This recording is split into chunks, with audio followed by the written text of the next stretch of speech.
Hi, it's Katrina. Welcome back. It might not be Halloween, but that doesn't mean I can't scare you right out of your spring shorts. Today we are exploring shocking archaeological discoveries that will haunt you. From frozen mummies with open eyes to evidence of brutal rituals, the past can be a terrifying place. Let's start with a face you won't soon forget. John Torington. John Torington was just 20 years old when he set sail full of life and hope. Little did he know that his final resting place would be far from home in a frozen land after seeing horrors we can only imagine. Decades later, his mummified remains would offer a chilling glimpse into one of history's most terrifying disasters. Let's go back in time to 1845. Arctic explorer and officer of the British Royal Navy, Sir John Franklin, was putting together an expedition. The Franklin expedition would set sail for the Northwest Passage in search of a faster trade route to China, as well as the honor and glory that would come with it. Those chosen for the expedition would explore new lands, face challenging environments, and were guaranteed the adventure of a lifetime. Torington must have been full of excitement as the expedition set off from England to North America. He was finally going to have adventure, glory, eternal fame. Who could say no to that? No one would have predicted the crew would disappear into the freezing wilderness and in just a few short months would turn into cannibals. The expedition set off in two ships, the HMS Erebus and the HMS Terror. The name of this ship should have been a warning of what was to come.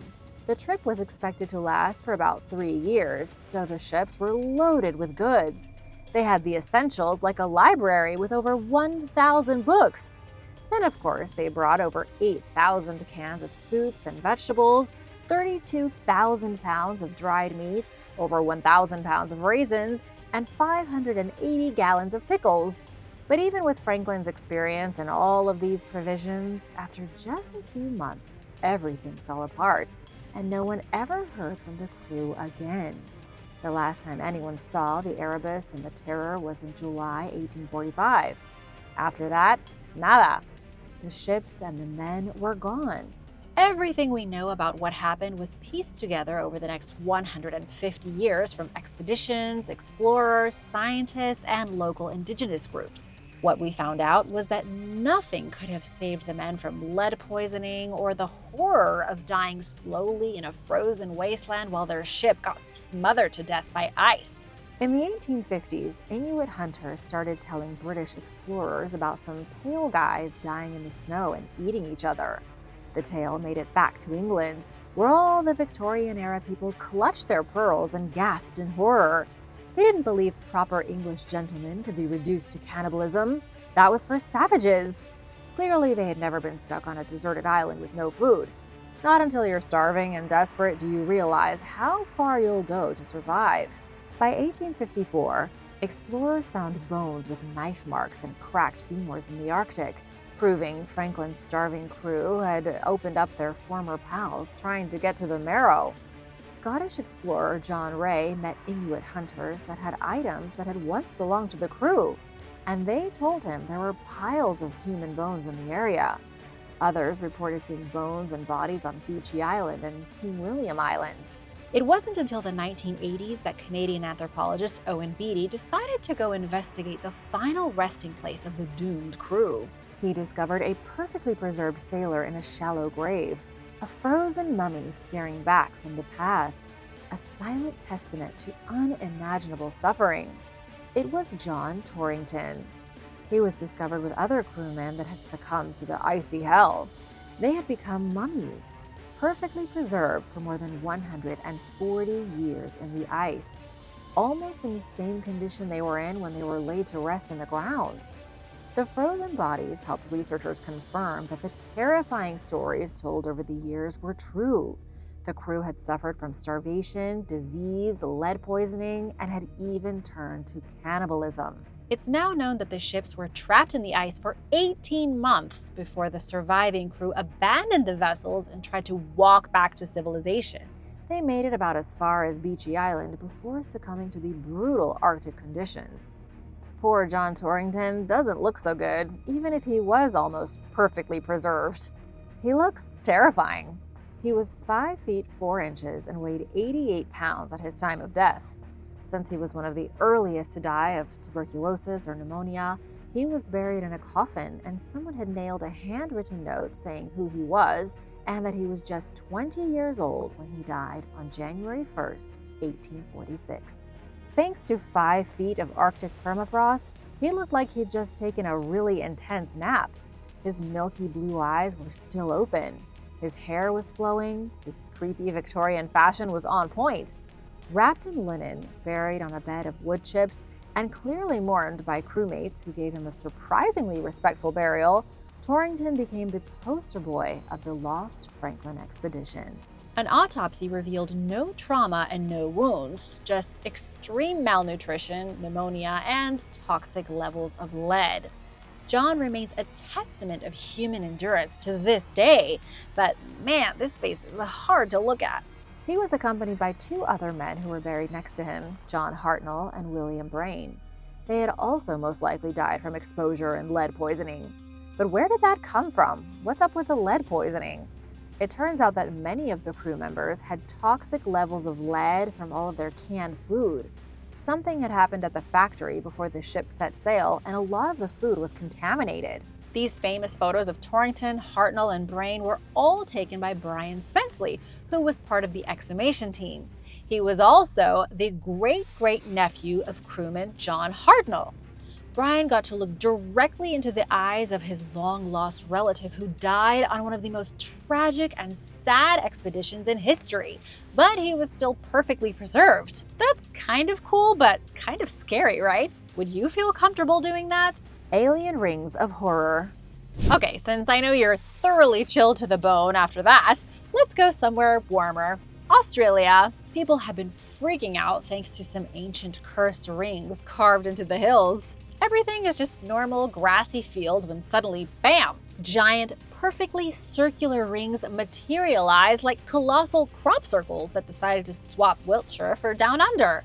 These rings have sparked a flurry of conspiracy theories. Locals have been scratching their heads for decades. They call them land tattoos, and for most people, the verdict was often swift and decisive. Yep, aliens. Gotta be. I mean, what else could explain these mysterious dirt circles popping up in the Aussie countryside? Well, get ready, because the truth is far more fascinating and creepy than you could ever imagine. These are stones with gruesome ancient skin deposits. I know, you weren't expecting that, were you? I know you're probably wondering, what the heck are ancient skin deposits? I'll explain in just a second. The important thing to know is that these shapes aren't extraterrestrial landing pads. They are connected to the rich and haunting history of the Wurundjeri Woi-wurrung people. Researchers now believe these impressive earthen rings are ceremonial sites, painstakingly made by Aboriginal Australians over a millennium ago. And these weren't casual weekend projects. Imagine the effort. We are talking massive, labor-intensive rings shaped entirely by hand. People dug and piled earth with incredible dedication, forming these huge sacred circles. These rings, particularly the 5 near Sunbury, Victoria, hold deep significance for the Wurundjeri Woi-wurrung people, who are still the proud custodians of this land today. The elders share that these circles were powerful places for reflection, sharing stories, and healing. Beautiful, right? A testament to culture and community. But here's where our story takes a turn. While the elders speak of reflection and healing, the archaeological evidence tells a different tale. Scientists have unearthed primitive tools at these sites, and initially they seemed like standard rock tools used for cutting meat. But whose meat exactly? Then came the discovery that sent shivers down their spines: human skin deposits on these tools. This suggests a far more visceral purpose: sacred scarring rituals. Now, scarification might sound extreme, but it's a practice with deep roots in ancient cultures worldwide. Think of the Maori in New Zealand, whose intricate facial tattoos were literally carved into their skin, a display of prowess in battle and, surprisingly, a way to attract a partner. Or the young men in Papua New Guinea's Sepik region, who endured bamboo scarring to resemble crocodile attacks. a nod to their creation mythology. And it turns out Aboriginal Australians 1,000 years ago were part of this global phenomenon, right there in those mysterious earth rings. Around the age of 16 or 17, people would undergo these scarring rituals as a significant part of their tradition. So the mystery of the earth rings isn't entirely solved. While we know their origins and a glimpse into their past practices, the full story remains a mystery. What we do know is that these aren't just dirt donuts. They are tangible links to a vibrant and complex history. Once numbering over 400 across Eastern Australia, only about 100 remain today. And no, they aren't being used for any brutal scarification these days. And now for a quick break, because I want to give a big shout out and thank you to Deanna Harris and family. Hi guys! And also Carrie Garcia for supporting this channel. Thanks so much for watching. Be sure to subscribe if you haven't already for more videos like this. Puppets from Hell. Imagine thunder roars above a darkened, dusty excavation site. A lone archaeologist lifts a tiny clay puppet with a face that looks way too expressive for 2,400 years old. The puppet is not alone. There are a bunch of these creepy things, like ancient versions of Chucky. Welcome to San Isidro, El Salvador, where archaeologists expected to dig up some pottery shards, maybe a jade pendant if they were lucky, but instead, they dug into the top of a forgotten pyramid and found something straight out of a haunted antique shop. They found 5 incredibly creepy and expressive clay puppets. They have open mouths, visible tongues, and faces that change expression depending on the angle you look at them. Smile from above, snarl straight on, full-blown panic attack when viewed from below. It's like the Mona Lisa had a nightmare baby with a ventriloquist dummy. Dr. Jan Zemansky, an archaeologist from the University of Warsaw, said, "You shift your gaze just a little bit and it seems like, oof, this thing almost moved." Great, I bet the archaeologists are having trouble sleeping now. What the heck are these things? They're too creepy to have been children's toys, so archaeologists suspect they were used as puppets in ancient ritual performances, complete with string-controlled movable heads. Researchers believe the puppets acted out symbolic stories. It's just sad that none of those stories have survived the ages. I'd love to see these puppets in action. What makes this find even creepier is that they were discovered at the top of a pyramid in a funerary pile with jade trinkets and other ritual items. The puppets were meant to stay with the dead and travel with them into the afterlife. I bet you didn't even know El Salvador had pyramids. You and I may never know what stories they told, but researchers think these clay actors were communicating deeply important messages that were understood by the people watching. And get this, similar puppets have been found in Guatemala, meaning that creepy puppet shows were a big deal in 400 BC. What was the creepiest doll or puppet you had as a kid? Let me know in the comments. The Lady Di Mummy. John Torington isn't the only freaky mummy that's going to haunt your dreams tonight. As you slip off into dreamland, remember the terrifying visage of Lady Di. Just kidding. I don't want you to have nightmares. But for real, this woman is hideous. But not as hideous as she should be after 2,000 years. Most people, after an hour in the sauna, look kind of like a sad raisin, but Shinjui, aka Lady Di, has been dead for over 2,000 years, and she still has her skin, her hair, and her blood vessels. It's like her body looked death in the eye and said, "Not today, Reaper. Not for another couple millennia." That's not to say she isn't frightening. She's still been a corpse since the earliest days of the Roman Empire. She was found in 1971 by workers in Changsha, China. They were just trying to build an air raid shelter when they stumbled across the tomb of the century. Inside was a crypt full of lacquerware, silk, and food offerings. It was a full afterlife starter pack. Among the treasures was a noblewoman who looked like she'd just stepped out of a salon in 163 BC. Researchers were shaken. This wasn't your classic dry and dusty mummy. This was a full-on, soft, bendy, has-her-own-hair situation. Her eyebrows were still there, her skin was still squishy. Nonetheless, she wasn't about to get asked to prom or anything. I mean, just look at that face. Lady Di was a high society lady married to Li Kang, a high-ranking official during the Han Dynasty who for some reason reminds me a little bit of a Mortal Kombat character. She lived very well, perhaps too well. Her body showed signs of obesity, high blood pressure, liver disease, gallstones, and high cholesterol. Lady Di had a robust diet and paid the price for it. Researchers say she died of a heart attack after a very heavy lunch. They know this because they found 138 melon seeds in her stomach, which means that she died mid-snack. Scientists estimate she keeled over within an hour of her final melon binge. But hey, isn't that how we all want to go, gorging ourselves on watermelon in the summer sun? Moving on to the unbelievable preservation. Yes, she's ugly, but 2,000 years will do that to a person. In reality, she's way, way too well preserved. Scientists think that because her tomb was 40 feet underground and sealed tighter than your aunt's Tupperware leftovers, the forces of nature were kept mostly at bay. And then there's the secret ingredient. Lady Di was marinated. I kid you not. She was soaked in 21 gallons of slightly acidic mystery juice. Scientists still aren't sure what it is, but it worked better than anything they sell at Sephora, I can tell you that. So she was marinated, wrapped in 20 layers of silk, like the world's most luxurious human burrito, and sealed up tight. That's all it takes to have perfect skin for literally ever. I have been a little bit sneaky. The picture I showed you earlier is Lady Di now. She looked significantly better when first discovered, but there are no pictures from the first few moments. The second oxygen touched her body, she started to deteriorate faster than your ice cream on a hot day in Vegas. She's currently chilling at the Hunan Provincial Museum, baffling experts and reminding us all to moisturize. The forbidden Parisian catacombs. Ah, Paris, the city of lights, love, croissants, and an underground hellscape. While you're busy Instagramming your macaroon next to the Eiffel Tower, more than 100 miles of shadowy, bone-chilling tunnels lie right beneath your feet. Welcome to the Paris Catacombs, where the dead rest, the living sneak in illegally, and the walls have more secrets than a Spanish soap opera.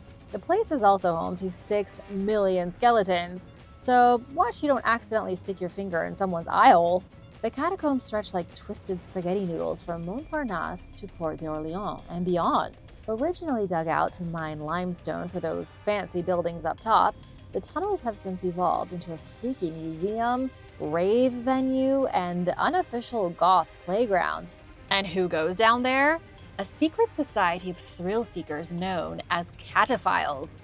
They're like urban explorers but extra, with headlamps, maps that look like cursed pirate scrolls, and the stamina of caffeine-fueled cockroaches. Their mission is to sneak in through manholes, dodge police patrols, which, yes, there are actual catacomb cops, and explore a haunted stone maze that has 0 exits if you make one wrong turn.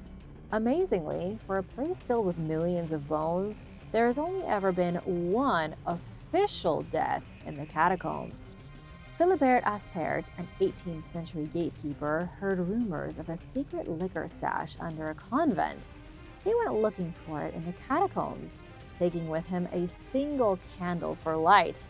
That's pretty brave. He went down alone and was found dead 11 years later, still holding that secret bottle of booze. I guess he got the liquor, but ended up too drunk to find his way out and died.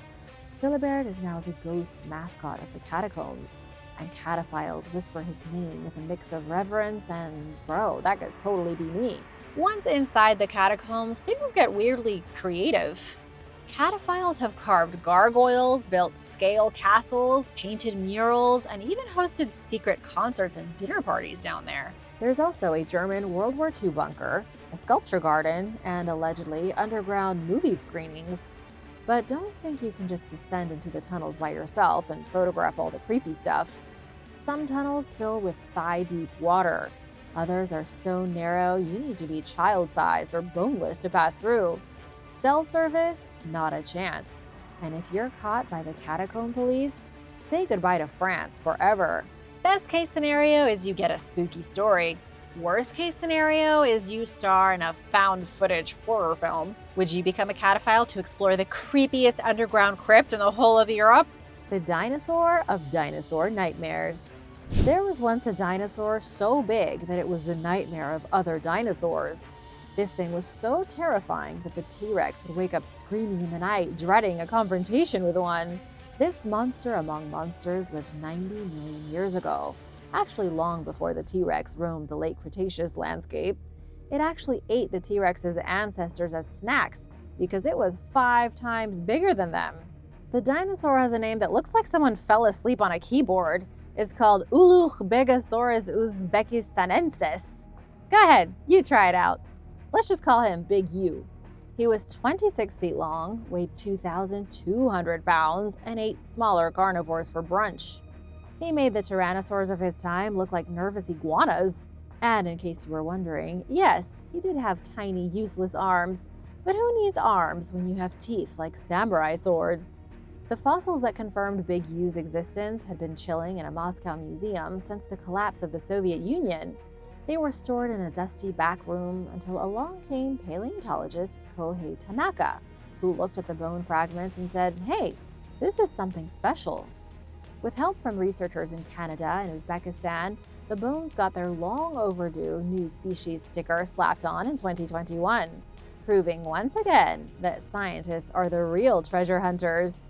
As a member of the Carcharodontosaurus family, Big U had chompers sharp enough to turn other dinos into dino nuggets, and he wasn't even done growing. I should tell you that there's only one specimen that's been found, and scientists think it's a juvenile. That means that Big U could probably grow twice as large as current estimates. The specimen was still going through puberty.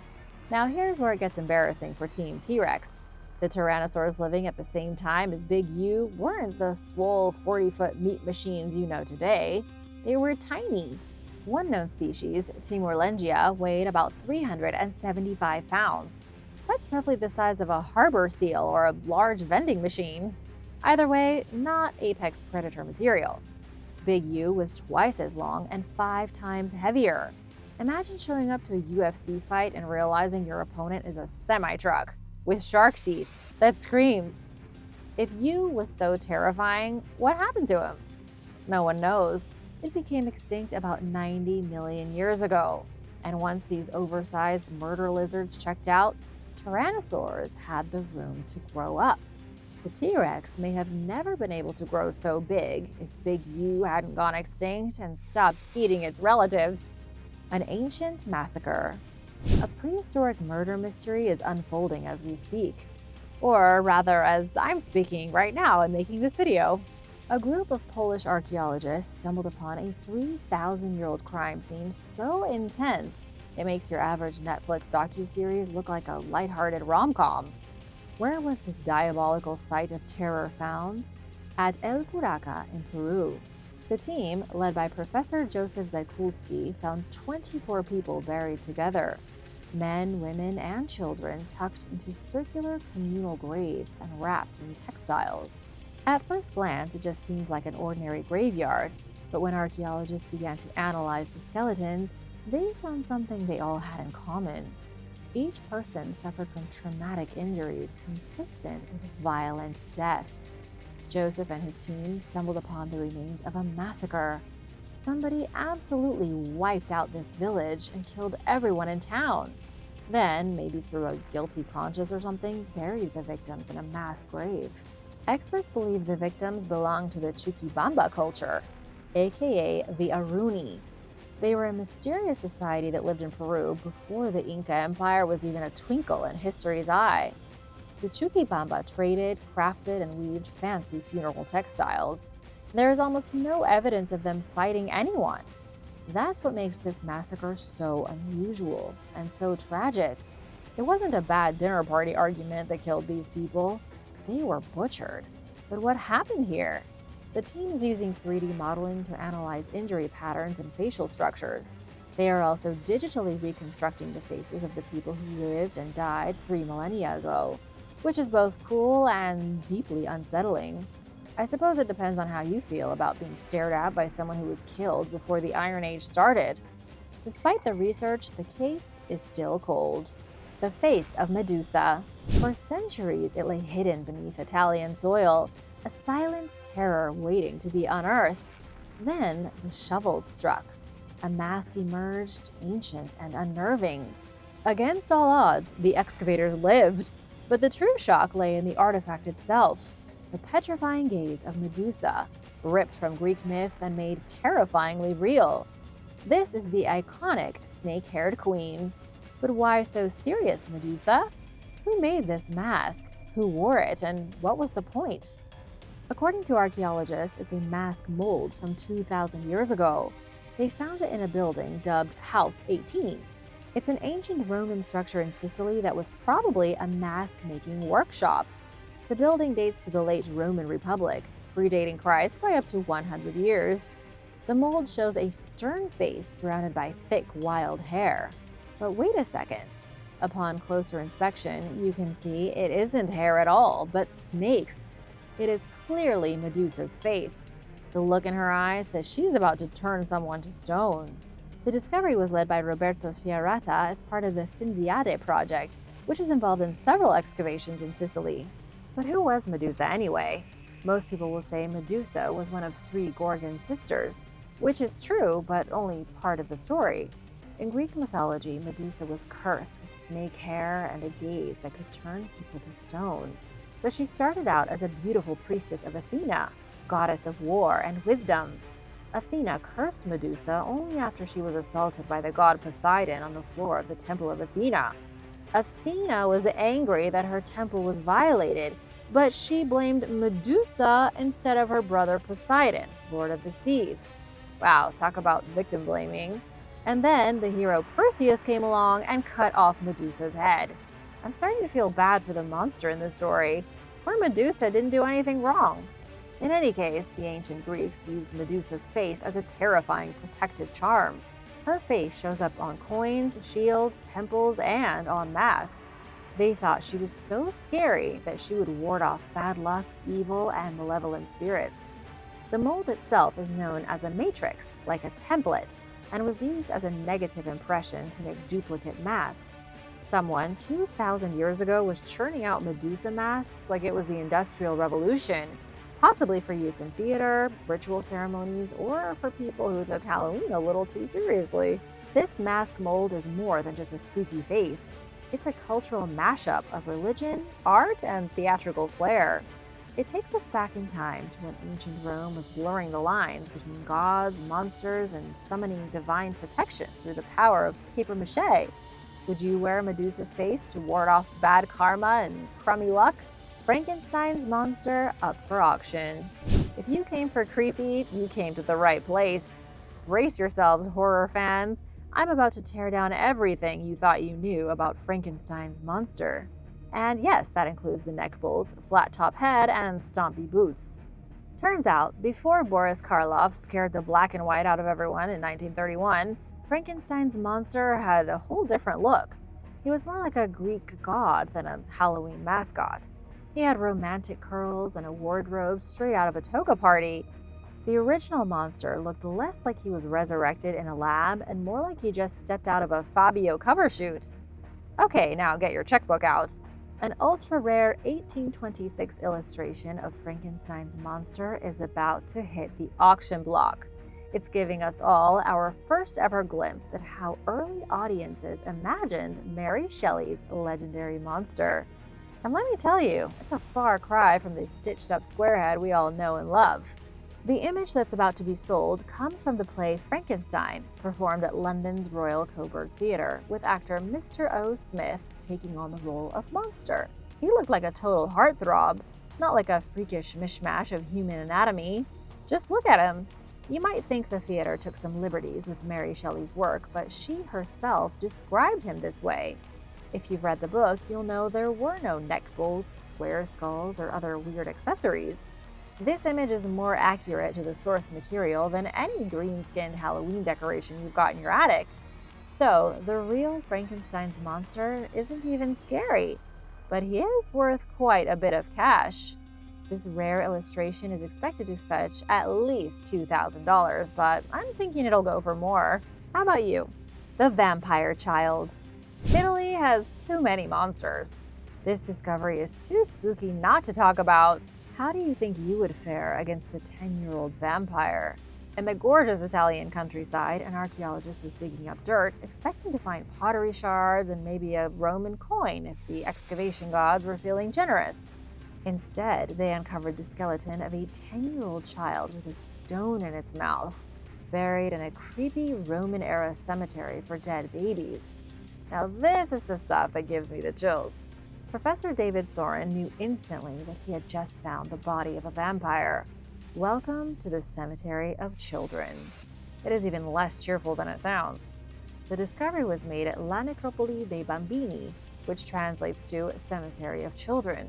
This chilling burial ground is located near the Tiber River in the ancient Roman settlement of Teverina. This place has been spooking archaeologists since 1987, and now it's officially hit next level. Until recently, the burial site was believed to hold only infants and unborn fetuses, the saddest and tiniest Roman citizens of all. The oldest body found before this dig was a 3-year-old girl. Then came the vampire child, buried with a rock in its mouth, like an anti-zombie security system. But why the stone? Why all this drama? This stone mouth situation wasn't just poor dental hygiene or some ancient Roman orthodontics gone wrong. It's a classic please stay dead move. It was a ritual seen across various ancient cultures meant to stop a corpse from rising from the grave and doing unholy things. Archaeologists believe the child may have died during a malaria outbreak around 400 AD. Locals, already stressed and not doing well with the supernatural, probably thought the girl was possessed by a demon or a spirit, or was an actual vampire. They didn't know what malaria was, and often blamed the sickness on vampirism. Professor Soren said it was extremely eerie and weird. That about sums it up. Even excavation director David Pickle called it an anomaly within an already abnormal cemetery, which translated from archaeologist speak means we did not sign up for this horror movie. They couldn't even determine if the child was male or female. Then again, when you find an ancient, possibly vampiric child with a boulder in its mouth, the last thing on your mind is it a boy or is it a girl? The Romans were deeply superstitious, and they had a lot of thoughts about the dead not staying put. But they didn't believe in vampires in the same way as the goth kids at school. They simply thought that an evil person could rise from the grave. They also thought a person's evil could leak out of them like post-mortem pus. I know, it's gross. The Romans practiced all kinds of ritual burials to keep the dearly departed downstairs, including chaining bodies, burying them face down, or tossing in magical objects to keep the evil from leaking out. If Roman ghosts came back, it was because someone slacked off on the warding spells. Archaeologists have only excavated part of the cemetery, and that means there could be a lot more unrestful youths or vampires buried in there waiting to freak us all out. Thanks for watching! Be sure to stay tuned for extra content you might have missed. The Cababayan Mummy Caves. The Cababayan mummies go by a few different names, such as the Ibaloy mummies and the Benguet mummies, but they are most commonly known as the Philippine fire mummies. The story behind them is nothing short of shocking. Their exact location was kept secret by the government because of robberies in the 1900s. We know where they are today, but they are still so far away from civilization that the only way to get there is to fly to the Philippines, take a 5-hour car ride deep into the mountain villages, then hike until your legs ache deep into the forest. There, you can find Timbak Caves, with the mummies still resting in their original coffins. But what's so fascinating about a few mummies? These are not your typical mummies and far from what you would expect to see in Egypt. Scientists believe they were created sometime between 1200 and 1500 by the mysterious Ibaloy tribe. The process behind the mummification is very unique and took a very long time. After a person died, their body was washed and they were placed in a seated position. Tobacco smoke was then blown into their mouth to dry them from the inside over time. They used salt and herbs and fire to slowly rid the body of fluids with smoke. The entire process could take up to 2 years.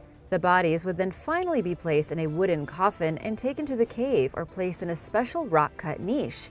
At this site, there are over 200 man-made burial caves, but only 15 mummies have been discovered so far. The practice ended in the 1500s when Spain colonized the Philippines and Christianity spread.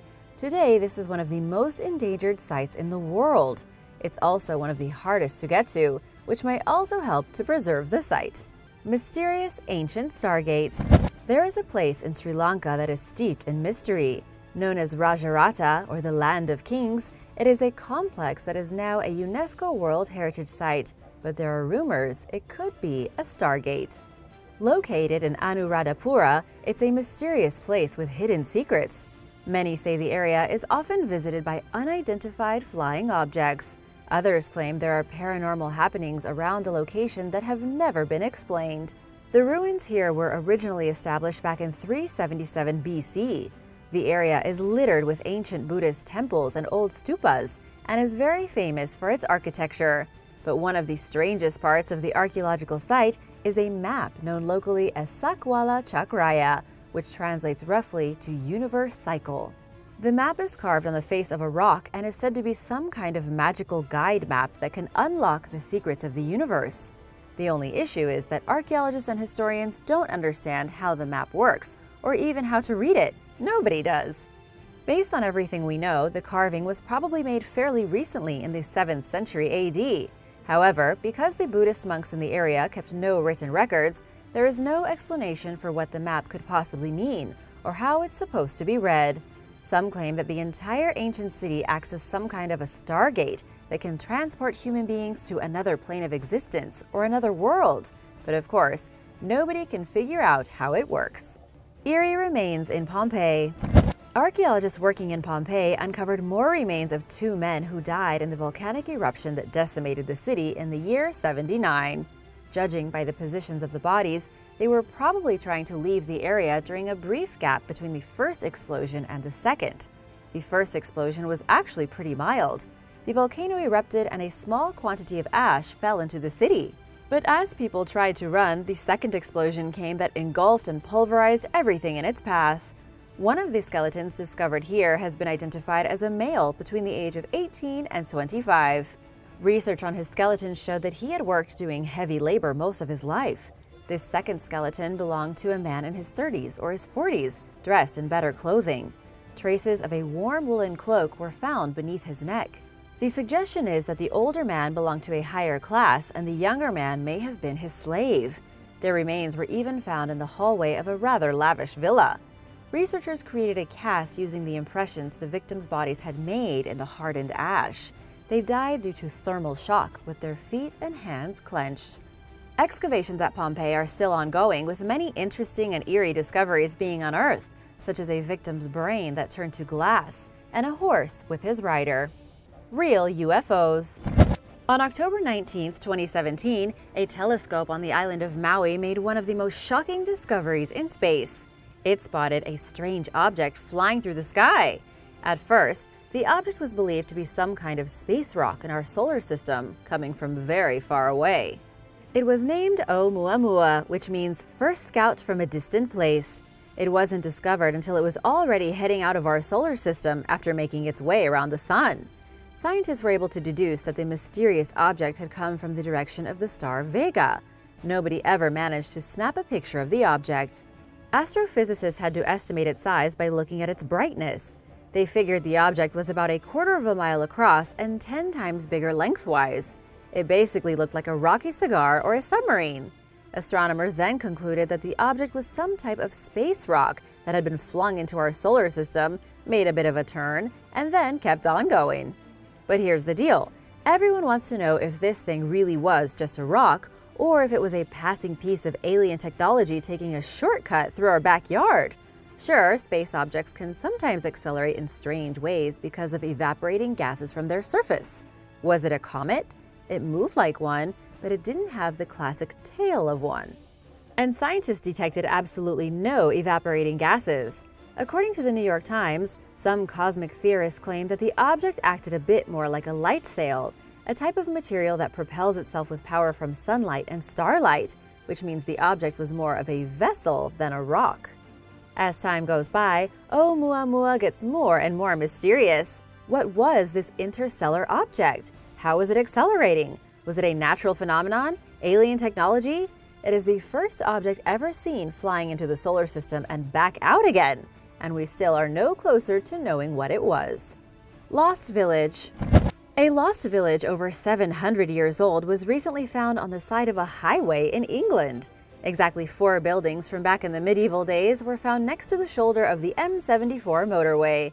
So far, it's unclear what exactly the buildings had been used for. Archaeologists have found a few artifacts buried along with them, including an ancient iron dagger that may have been used as a talisman to protect the buildings from some kind of evil magic. There was also a whetstone, a spindle whorl, and a couple of coins from the 17th century found buried in the dirt. And considering how close these artifacts were to the highway, chances are that even more incredible relics are waiting to be found, but might be buried under the asphalt. Regarding the iron dagger, according to Natasha Ferguson, an archaeologist working closely with the project, it was discovered underneath the foundation level of one of the houses, and this was a practice often done in medieval England to safeguard a specific building and its inhabitants from both magical harm and worldly harm. But of course, we don't know if the talisman ever worked in the end. Horror on the Titanic. In 2019, explorers dove down to the wreckage of the Titanic to see what they could find. Afterward, there were headlines all over the internet about divers making a shocking and even bone-chilling discovery inside the wreckage. But what exactly did the divers find on the Titanic that earned such fantastic headlines? The bold truth is that the only thing the divers discovered is that the Titanic is deteriorating at an extremely accelerated pace. The truly shocking part is just what the Titanic actually looks like today, as opposed to when it sank on its maiden voyage back in 1912. Killing over 1,500 people. Then again, that's exactly what 100 years under the ocean in the frigid waters off the coast of Canada will do to you. According to the BBC, there were 5 dives done inside of a submersible. Experts witnessed microbes living on the shipwreck, literally feasting on the iron itself, and creating strange rustic structures that make the ship look especially haunted. These structures are so fragile that they will burst into dust if disturbed. It's believed that in just another handful of years, the Titanic will have been reduced to almost nothing. The Holy Lance. The discovery of the Holy Lance happened a very long time ago. It was June 15, 1098, when the army of the First Crusade came upon this holiest of artifacts. What is the Holy Lance, you ask? It's allegedly the exact same spear that was used to stab into the side of Jesus Christ while he hung on the cross. The lance was discovered while the Crusaders headed through Syria on their way into West Jerusalem. They captured the city of Antioch only to be besieged by a powerful Arab force. Food ran out, morale plummeted, and things were looking pretty grim. But then a peasant by the name of Peter Bartholomew claimed that he saw a vision in which St. Andrew revealed to him the location of the Holy Lance. It was hidden inside the Cathedral of St. Peter in Antioch, right under their noses. Workmen dug deep into the church floor and came out with the sacred lance, and this gave the men the power they needed to defeat the attacking Arabs. But where is the lance now? That's the mysterious part. Nobody has ever authenticated any aspect of the Holy Lance story, even though a piece of the relic is said to currently be hidden underneath St. Peter's Basilica in Rome, ever since it was given to Pope Innocent VIII back in 1492, after the Turks overran Constantinople. To this day, nobody has seen the Holy Lance with their own eyes. Bodies in the Falls. In 1969, something grisly was discovered at the bottom of Niagara Falls. It happened when the Army Corps of Engineers diverted the water to the Canadian side of the falls for a few months as part of a project to look for erosion. There were some issues with pedestrian bridges that were probably in need of being replaced, and they wanted to do a full geological survey of the falls itself. This required them to drain the water, and that was when they discovered the bodies of an unidentified man and an unidentified woman. Nobody knew who these people were or where they came from. They could have accidentally fallen into the falls or jumped in on purpose and simply were never missed. They had also been underwater for so long that it was difficult to tell what year they'd gone missing. But besides that disturbing discovery, they also found millions of coins at the bottom of the falls. The coins were left mostly by tourists who flicked their spare change into the falls to make a wish. All the coins were removed, as well as the bodies, and whoever got to keep all that spare change probably made a pretty handsome fortune. The Blinking Mummy.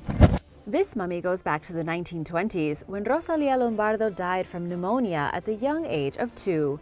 Her father reached out to an embalmer and taxidermist to preserve his dead child for eternity. Over 100 years now since her death, Rosalia still looks like a sleeping child.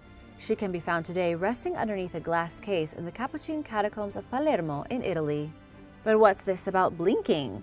Some visitors to the crypt have reported Rosalia opening and closing her eyes as if blinking at them. It almost looks like she opens her eyes to see if anyone's around, then discreetly closes them and goes back to sleep.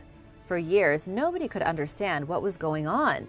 Some thought it was the changing temperatures inside the crypt making her eyelids move up and down. But then, in 2009, the curator of the catacombs discovered the little girl's eyes weren't quite closed all the way, and depending which way the light hit her eyes and what angle you were looking at her from, it looks like she's blinking at you. Ancient honey.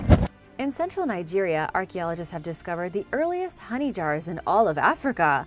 Several pieces of terracotta pottery were unearthed at an excavation site dated back 3,500 years. Archaeologists found evidence the jars once contained honey, since there were trace compounds of beeswax inside of them.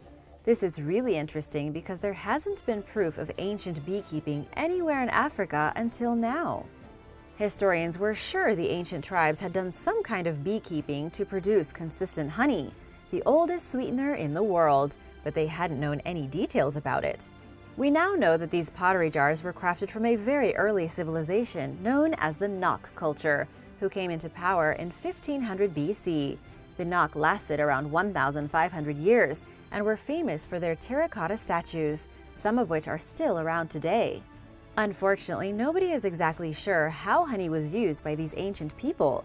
They definitely used some kind of heating process to isolate the pure honey, though it's not clear if they actually used it with other foods, if they used the honey to make primitive beer, or if it was used cosmetically or as a type of ancient adhesive. Honey is very versatile, and they could have been using it for anything. Thanks for watching! Which of these awesome discoveries did you like the most? Let me know in the comments below, and be sure to hit that subscribe button for more videos like these. See you next time. Bye!